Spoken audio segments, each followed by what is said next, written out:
Dozens of civilians sheltering in a UN base in the South Sudan town of Bor have been killed in an attack by armed youths, the UN says.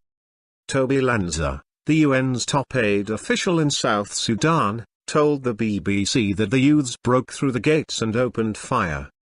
UN peacekeepers returned fire and eventually repelled the attackers, he said. Almost 5,000 civilians are sheltering at the base in the war-ravaged town. Thousands of people have been killed in South Sudan since fighting began in December between supporters of President Salva Kiir and his former deputy, Riek Machar.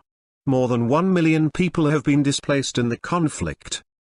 Mr. Lanza said a group of about 350 youths had left the center of Bor, in Jonglei state, and approached the base on Thursday morning, allegedly wanting to present a petition.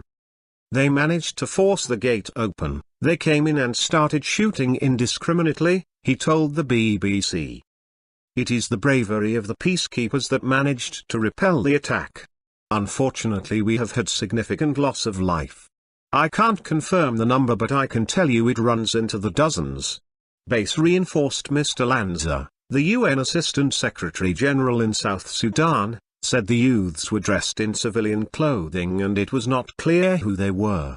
It was totally unprovoked, and I think that meting out violence on a group of civilians who are sheltering and seeking protection from the United Nations is not only cowardly, it is abominable, he said.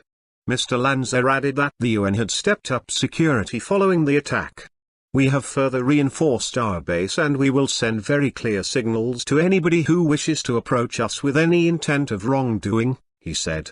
We've got clear rules of engagement and we will use force if at all necessary to protect people whose sole purpose for being inside our base is to stay alive.